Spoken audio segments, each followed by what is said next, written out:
ओम श्री गणेशाय नमः। जय श्रीमन्नारायण, जय आदिशक्ति माता। दोस्तों, आज हम एक ऐसी कथा का श्रवण करेंगे जिसमें भगवान भोलेनाथ ने बताया पति पत्नी का रिश्ता कितने जन्मों तक चलता है। तो दोस्तों, आइए कथा को श्रवण करते हैं। दोस्तों, भगवान भोलेनाथ और माता पार्वती कैलाश पर्वत पर विराजमान थे। तभी माता पार्वती ने भगवान शिव से एक प्रश्न किया। प्रभु, मेरे मन में आज एक प्रश्न उठ रहा है। तब भगवान शिव कहते हैं, हे देवी, पूछो तुम्हारा कौन सा प्रश्न है। मैं अवश्य ही तुम्हें उस प्रश्नों का उत्तर देने का प्रयास करूंगा। तब माता पार्वती कहती हैं, हे स्वामी, मेरा प्रश्न यह है कि पति का रिश्ता कितने जन्मों तक रहता है और कौन से पति पत्नी का 7 जन्मों तक रहता है। भगवान शिव कहते हैं, हे देवी, आपके इस प्रश्न का उत्तर भगवान विष्णु की एक कथा में छिपा हुआ है। तुम इस कथा को पूरा सुनो, इसे तुम्हें पता चल जाएगा कि पति पत्नी का रिश्ता कितने जन्मों तक रहता है। माता पार्वती कहती हैं, हे स्वामी, कृपा करके आप इस कथा को सुनाइए। मैं इस कथा को पूरे मन से सुनूंगी। फिर भगवान शिव कहते हैं, हे देवी, जो भी स्त्री पुरुष इस कथा को सुनते हैं वे समझ जाते हैं कि पति पत्नी का रिश्ता कितने जन्मों तक होता है या रहता है। तो दोस्तों, आप सभी से विनम्र निवेदन है कि इस कथा को, इस कहानी को पूरा अंत तक ज़रूर सुनें, आधा अधूरा बिल्कुल न छोड़ें। और पसंद आए तो वीडियो को लाइक और चैनल को सब्सक्राइब करें और कमेंट में हमें ज़रूर बताएं कि यह कथा आपको कैसी लगी। भगवान शिव माता पार्वती को कथा सुनाते हुए कहते हैं, हे देवी, एक बार की बात है, माता लक्ष्मी भगवान विष्णु से कहते हैं, हे प्रभु, मैंने देखा है कि पृथ्वी लोक पर कुछ स्त्रियां पुरुष बड़े ही प्रेम से जीवन जीते हैं। यहाँ तक कि कुछ स्त्री पुरुष तो एक पल के लिए भी दूर नहीं होते, एक दूसरे को देखकर ही जीते हैं और दोनों की जोड़ी जन्म जन्मांतर तक बनी रहती है। तो हे प्रभु, मैं यह जानना चाहती हूँ कि क्या इस कलयुग में भी पति पत्नी की जोड़ी दूसरे जन्म में मिल पाती है या नहीं। और साथ ही साथ कुछ चर्चा भाग्य को लेकर भी करती हूँ कि जो भाग्य में नहीं होता, क्या वह मनुष्य को प्राप्त हो सकता है। तब भगवान विष्णु कहते हैं, हे लक्ष्मी, तुम्हारे मन की बात ठीक से समझ चुका हूँ। अब मैं तुम्हें एक छोटी सी कथा को सुनाता हूँ। इस कहानी को बड़े ही मन से सुनना, क्योंकि इस कहानी को सुनने से तुम्हें 2 ज्ञान की बातें प्राप्त होंगी। पहला, स्त्री पुरुष का नाता कितने जन्मों तक रहता है। दूसरा, भाग्य में जो नहीं होता वह कभी नहीं मिलता। भगवान विष्णु कहते हैं, माता लक्ष्मी, एक राजकुमारी थी जो पूरी तरह से चरित्रवान थी, जिसकी शादी एक चरित्रवान राजकुमार के साथ हुई थी। दोनों ही जीवन का आनंद, सुख और वैभव के साथ ले रहे थे। धन की कोई कमी नहीं थी। तो एक संतान की जिसको लेकर राजकुमारी चिंताग्रस्त रहती थी। धीरे धीरे समय गुजरता गया। एक दिन राजकुमारी की तबीयत अचानक खराब हो गई। फिर वह राजकुमार से बोली, प्रीतम, मैंने आपको बहुत प्यार किया है, मैंने आपकी बहुत सेवा की है, भजन पूजा भी की है, मगर आपकी एक खुशी पूरी नहीं कर पाई, वो है संतान को जन्म देने की खुशी। मुझे आभास हो रहा है कि मेरा जीवन कुछ पलों में ही समाप्त होने वाला है। मलाल मत करना। मेरे ना रहने के बाद मेरी यादों के जीवन जीना। मैं आपको वचन देती हूँ, अगले जन्म में फिर आपकी पत्नी बनूंगी। तब मैं आपकी संतान की इच्छा अवश्य पूरी करूंगी। और फिर इतना कहते ही उस राजकुमारी की मृत्यु हो जाती है। फिर भगवान शिव माता पार्वती से कहते हैं, हे देवी, फिर आगे भगवान विष्णु कहते हैं, समय आने पर एक दिन राजकुमार भी शरीर छोड़ देता है। फिर वह राजकुमार एक ऐसे राजा के यहाँ जन्म लेता है जिसकी भी 1700 रानियां थीं और सभी रानियों के बीच केवल एक ही पुत्र थी। भगवान शिव आगे कहते हैं, हे देवी, जिस राजा का पुत्र था उस राजा के पास एक बहुत ही अक्लमंद और वफादार तोता था। राजा उससे बहुत सारे मामलों में सलाह लिया करता था और उसकी सलाह मानता भी था। बड़ी बड़ी मुश्किलें समस्याओं में राजा तोते की सलाह अवश्य लेता था। फिर भगवान विष्णु माता लक्ष्मी से कहते हैं, हे देवी, शिव जी पार्वती को आगे बताते हुए कहते हैं, एक दिन राजा ने उस तोते को बुलाया और तोते से कहा, हे तोता, मैं तुम्हें एक बहुत बड़ी जिम्मेदारी सौंप रहा हूँ जो तुम्हें पूरी करनी है। तो तोता ने कहा, बोलिए महाराज, मैं आपके लिए कुछ भी कर सकता हूँ। तो राजा ने कहा, तोता, तुम तो जानते हो कि मेरा एक ही बेटा है और मैं अपने बेटे के लिए जैसे बहुत चाहता हूँ तुम्हें ढूंढकर ऐसे ही लानी है। और फिर राजा ने उस तोते को अपने मन की सारी बात बता दी कि वह बहू कैसी चाहता है। तोता राजा की बात सुनकर राजी हो गया और बोला, महाराज, आप जैसी भी राजकुमारी चाहते हैं, आप एक पर्ची पर लिखकर मेरे पैर में वह पर्चा बांध दीजिए। फिर आगे का काम आप मेरे ऊपर छोड़ दीजिए।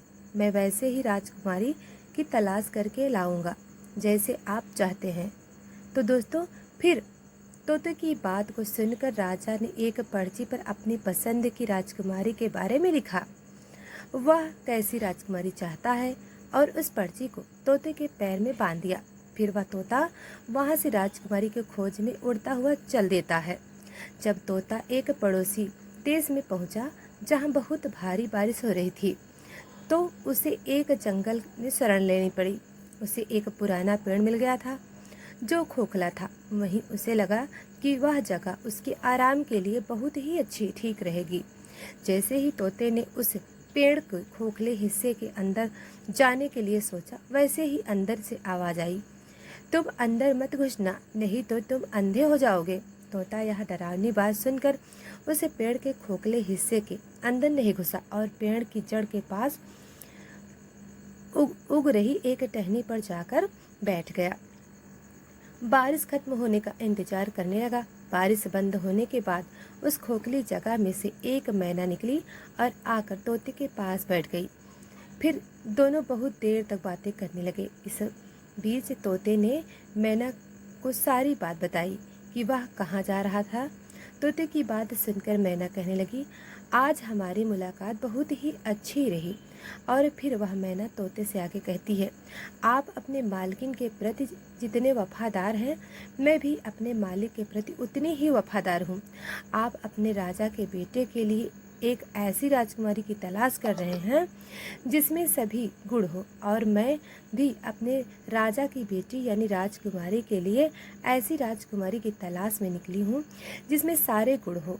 फिर भगवान शिव कहते हैं, हे देवी, इस कहानी को आगे बताते हुए कहते हैं, हे पार्वती, फिर वो तोता कहने लगा, हमारे राजा का कहना है कि हम इसे घर की राजकुमारी लेकर आएंगे जिस राजा की 1700 रानियां होंगी, क्योंकि हमारे राजा की भी 1700 रानियां हैं। तो मैना कहने लगी, अब तो बात बन ही जाएगी, क्योंकि तुम्हारे राजा को भी 1700 रानियां हैं और हमारे राजा को भी तुम्हारे राजा पर केवल एक राजकुमार है और हमारे राजा पर केवल एक राजकुमारी।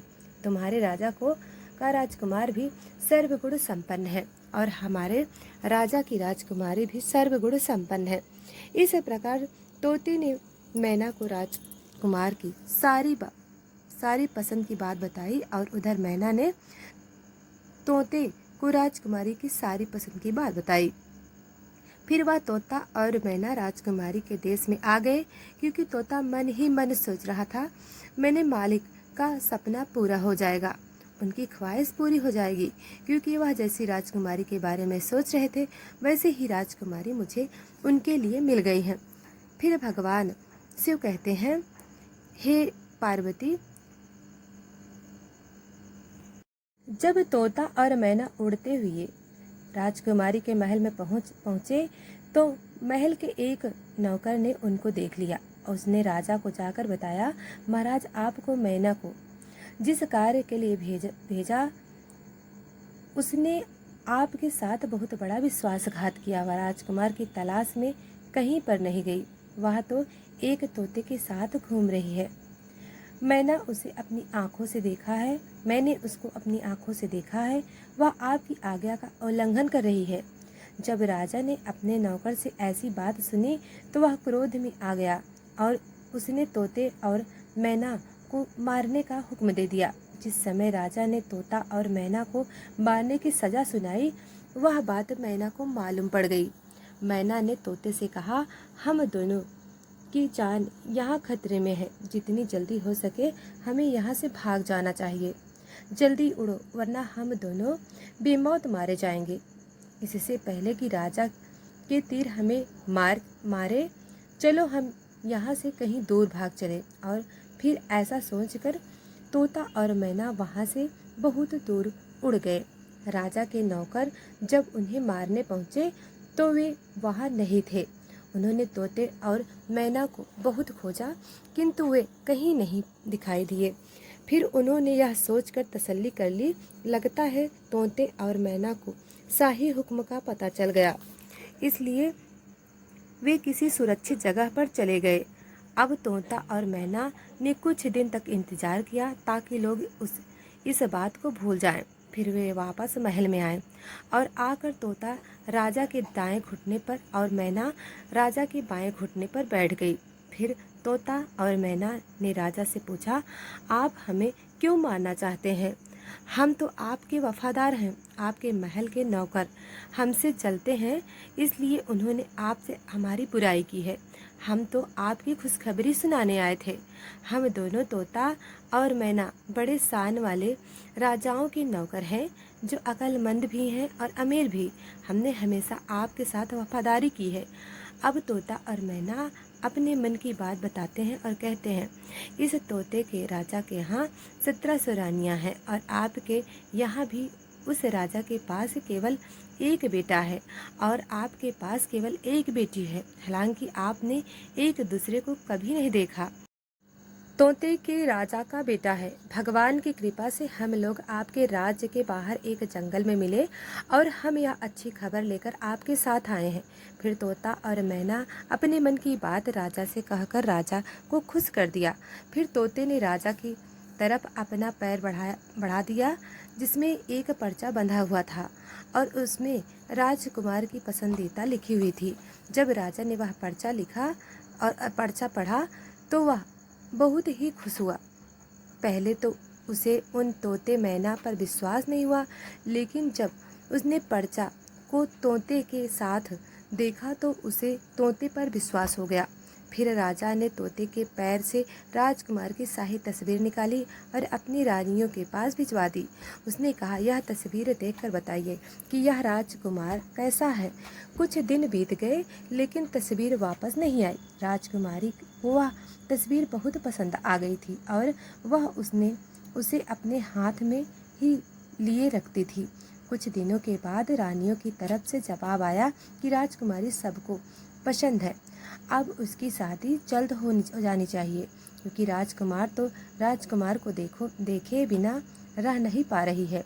फिर आगे भगवान शिव माता पार्वती से कहते हैं, हे देवी, जैसे ही यह जवाब राजा के पास पहुंचा तो राजा ने तोते को यह कहकर वापस भेज दिया कि वह अपने मालिक से जाकर कहे, राजकुमार की मनपसंद लड़की उसे मिल गई है, वह 11 महीने के अंदर उससे शादी करने के लिए हमारे पास आ जाए।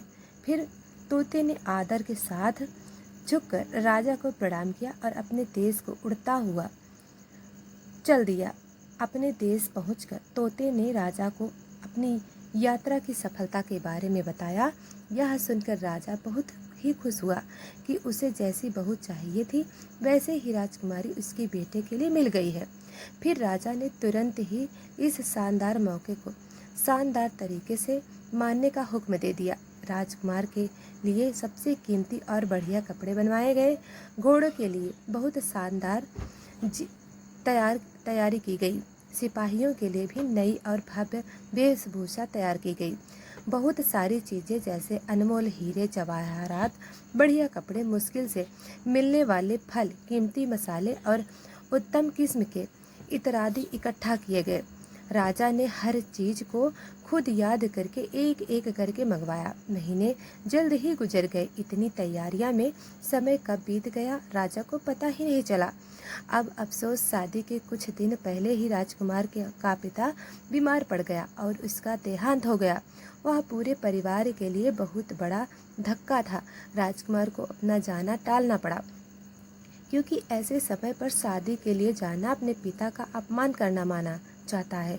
जैसे ही राजकुमार के पिता की मृत्यु का शोक काल समाप्त हुआ, राजकुमार तोते के साथ राजकुमारी से विवाह करने के लिए निकल पड़ा। उधर राजकुमारी का राज्य बहुत दूर नहीं था, इसलिए राजकुमार बहुत शीघ्र पहुंच गया। फिर राजकुमार ने अपने ढेरे राजकुमारी के महल के पास वाले बगीचे में डाल दिए, किंतु अगर वह राजा उस बगीचे में ना घुसा होता तो अच्छा होता, क्योंकि वहीं उसका प्रिय तोता मारा गया। बगीचे के माली ने उस तोते को मार डाला, क्योंकि वह तोता एक आम के पेड़ पर बैठकर आम खा रहा था और वह आम राजकुमारी की ओर से फेंक रहा था। यह बात माली को पसंद नहीं आई और उसने क्रोध में आकर तोते को मार दिया। जैसे ही यह मुसीबत राजकुमार पर आई, कुछ ही समय बाद खबर आई कि राजकुमारी के पिता ने अपने बेटे की शादी उससे करने से इनकार कर दिया है, क्योंकि उसका पिता मर गया है। अब बगीचे में डेरा डालने के कुछ दिन बाद राजकुमारी सैर करने के लिए बाहर जा रही थी। इत्तेफाक से उसी रास्ते से गुजरी जिस पर वह बगीचा था। उसने उस बगीचे की ओर नज़र डाली और वहीं उसने राजकुमार को देख लिया। राजकुमार ने राजकुमार को तुरंत पहचान लिया, क्योंकि उसकी तस्वीर अभी भी उसके पास थी। उसने उस समय तो कुछ नहीं कहा, पर सीधे अपने महल लौट आई, क्योंकि उसे अपना प्रेमी मिल गया था। उसी समय से उसे सब कुछ बहुत अच्छा लगने लगा। शाम को खाने के समय राजकुमारी ने अपने खाने में से आधा खाना खाया और आधा बचा हुआ खाना राजकुमार की तस्वीर के साथ राजकुमार को भिजवा दिया। उसने अपनी दासी से कहा कि वह राजकुमार से कहे कि वह उस खाने को खा ले, और अगर वह ना खाए तो उसमें अपनी उंगली घुसा दे। तो दोस्तों, फिर आगे भगवान शिव माता पार्वती से कहते हैं, हे देवी। वह दासी ने वैसा ही किया। जब राजकुमार ने खाना नहीं खाया तो इस दासी ने उसे खाने की प्लेट में उंगली घुसाने के लिए कहा। जब उसने प्लेट में रखे चावल में अपनी उंगली डाली तो उसने उसे अपनी तस्वीर मिली। उसने सोचा कि राजकुमारी तो मुझे प्रेम करती हैं। ऐसा सोचकर उसने अपने हाथ बढ़ाए और एक चिट्ठी राजकुमारी के नाम लिखी और उसे उस दासी को देकर वापस भेज दिया। जब वह दासी राजकुमारी के महल में पहुंची और राजकुमारी ने वह चिट्ठी देखकर उसे मिलने की तीव्र इच्छा जाग उठी। उसने आधी रात को असरफियों से भरा एक थैला लिया और उस बगीचे की ओर चल दी जहाँ पर राजकुमार ठहरा हुआ था। राजकुमारी बोली, तुम आश्चर्य में मत पड़ो, मैं तुम्हें बहुत प्यार करती हूँ और इसलिए मैं छिपकर तुम्हारे पास आई हूँ। मेरे पिता तुमसे मेरी शादी की इजाज़त नहीं देंगे। चलो अपना घोड़ा तैयार करो और मुझे अपने साथ अपने देश ले चलो, जहाँ हमारा कोई कुछ नहीं बिगाड़ सकेगा। फिर राजकुमार और राजकुमारी दोनों ही एक घोड़े पर सवार होकर राज्य से निकल गए। वे एक स्थान पर पहुंच गए जहां पर उनकी जान बहुत बड़े खतरे में पड़ गई। वे जिस नगर में जा पहुंचे वहां एक जादूगरनी रहती थी। उसकी भी एक बेटी थी। जैसे ही उसकी बेटी ने राजकुमार को देखा, वह राजकुमार से प्रेम कर बैठी और उससे विवाह की दृढ़ प्रतिज्ञा कर ली। अब वह जादूगरनी मन में सोचने लगी कि शादी राजकुमार के साथ कैसे होगी। फिर उसने एक तरकीब सोची। उसकी बेटी भी यह सोचने लगी कि आखिर मेरी शादी इस राजकुमार से कैसे हो सकती है। फिर उसने भी एक तरकीब सोची और अपनी माँ से कहा कि राजकुमार और राजकुमारी को घर के खाने के लिए बुलाओ। अपनी बेटी की बात मानकर जादूगरनी ने राजकुमारी को अपने घर भोजन के लिए बुलाया। जब राजकुमार और राजकुमारी उस जादूगरनी के घर आए तो जादूगरनी ने राजकुमार को एक कमरे में बुलाया और उसके गले में रस्सी का फंदा डाल दिया। राजकुमार एक भैंसे के रूप में बदल गया। फिर जादूगरनी ने उसे पीछे वाले दरवाजे से बाहर कर एक सुरक्षित स्थान पर भेज दिया और अपनी बेटी को भी उसके साथ भेज दिया। अब राजकुमारी भोजन करने के बाद अपने राजकुमार को ढूंढने लगी, मगर वह तो अब भैंसा बन चुका था। वह उसे कैसे मिल पाता। उधर सारा दिन वह भैंसा जादूगरनी की बेटी के पीछे पीछे घूमता रहा। वह लड़की जहाँ भी जाती भैंसा उसी के पीछे जाता। रात को जब वह जादूगरनी की बेटी भैंसे को गले से रस्सी का फंदा निकाल देती है तो वह राजकुमार फिर से मनुष्य बन जाता है। लेकिन जैसे ही सुबह होती है वह फिर से रस्सी का फंदा उसके गले में डाल देती है और वह फिर भैंसे का रूप बन जाता है। दिन भर वह उसके साथ बाहर घूमता रहता है। राजकुमारी को राजकुमार से मिले कई दिन बीत गए। वह पागलों की तरह इधर उधर ढूंढ रही थी। वह बहुत ही दुखी थी। उसे कुछ समझ नहीं आ रहा था कि अब क्या करे। वह सोचती, आखिर राजकुमार मुझे छोड़कर कहाँ चला गया? क्या उसने मुझे धोखा दे दिया? नहीं, वो ऐसा नहीं कर सकता। वह मुझसे बहुत प्रेम करता है, मैं भी उससे बहुत प्रेम करती हूँ। कहीं ऐसा तो नहीं किसी ने उसका कत्ल कर दिया हो। फिर उस राजकुमारी ने एक आदमी का रूप धारण किया और उस देश के राजा के पास पहुंची और उसे अपने मन की बात बताई। उधर राजा राजकुमारी की शक्ल, सूरत और बोलने के धन से बहुत प्रभावित हुआ। फिर राजा ने अपने दरबार में उस राजकुमारी को कोतवाल के पद पर नियुक्त कर दिया। जब राजकुमारी कोतवाल बन गई तो उसे बहुत सारे घरों में आने जाने की अनुमति मिल गई। इस वजह से उसे बहुत सारे घरों में भेद मालूम होने लगे। इस प्रकार राजकुमारी कोतवाल बनकर राजा के घर के यहाँ काम करने लगी। धीरे धीरे समय बीतता गया, कई साल गुजर गए। फिर एक दिन राजा की मृत्यु हो गई। उधर सभी नगरवासी उस कोतवाल को राजा बना देते हैं, क्योंकि उस कोतवाल राजकुमारी का व्यवहार जनता के प्रति बहुत ही अच्छा था। फिर एक दिन उसी नगर में एक व्यक्ति एक भैंसा बेचने के लिए उस राजा रूपी राजकुमारी के पास आया। राजा रूपी राजकुमारी ने उस व्यक्ति का भैंसा खरीद लिया। वह भैंसा बहुत ही काम का था। वह किसी की खोई हुई चीज को सूंघ कर बता सकता था।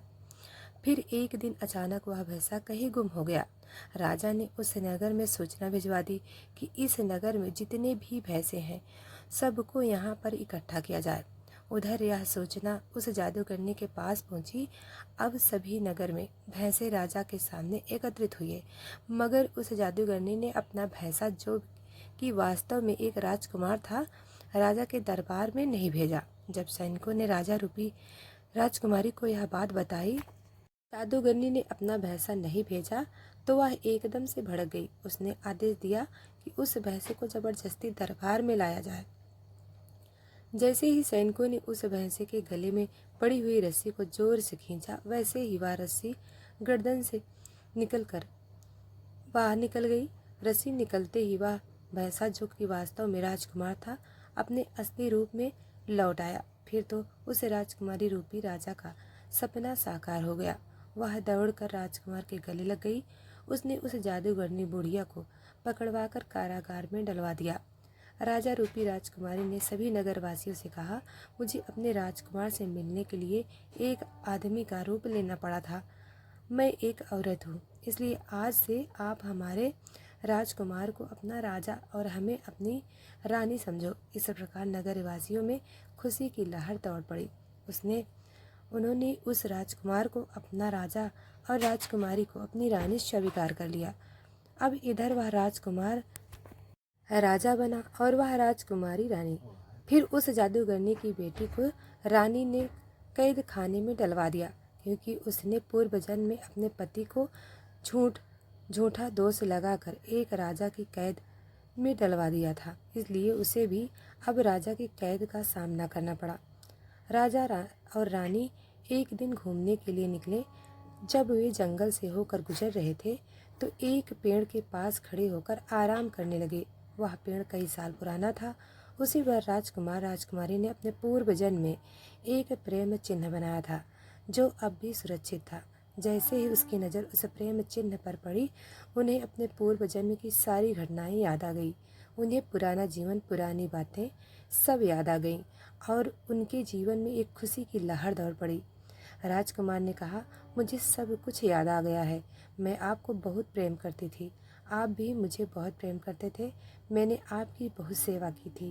केवल मुझे एक ही मलाल था कि मैं आपकी खुशी के लिए एक संतान को जन्म नहीं दे सकी। लेकिन इस जन्म में फिर हम दोनों एक होकर मिले हैं। पति पत्नी के रूप में यह हमारा प्रेम था, इसलिए हम फिर मिले। मुझे पूरा विश्वास है कि इस जन्म में ईश्वर हमारी अवश्य सुनेंगे। आपको संतान का सुख मिलेगा। फिर समय धीरे धीरे गुजरता गया। पूर्व जन्म के जो भी अधूरे भाग्य थे, वे भी इसी जन्म में पूरे हो गए। रानी ने गर्भ धारण किया और समय आने पर एक सुंदर पुत्र को जन्म दिया। इस प्रकार एक पत्नी ने अपने अगले जन्म में आकर अपने पति को पुनः प्राप्त किया और उसके सुख के लिए एक पुत्र रत्न को भी जन्म दिया। दोस्तों, आगे भगवान भोलेनाथ कहते हैं, हे पार्वती, इस कथा से यह ज्ञान प्राप्त होता है कि यदि स्त्री और पुरुष आपस में सच्चा प्रेम करते हैं और तनिक भी विरोधाभाव नहीं रखते, तो ऐसे पति पत्नी का रिश्ता जन्म जन्मांतर तक चलता रहता है। यदि स्त्री पुरुष को धोखा देती है तो उसे भी धोखा मिलता है। और तो दोस्तों, ये इसी के साथ यह कहानी समाप्त हुई। अगर कहानी अच्छी लगे तो वीडियो को लाइक और चैनल को सब्सक्राइब करें। धन्यवाद।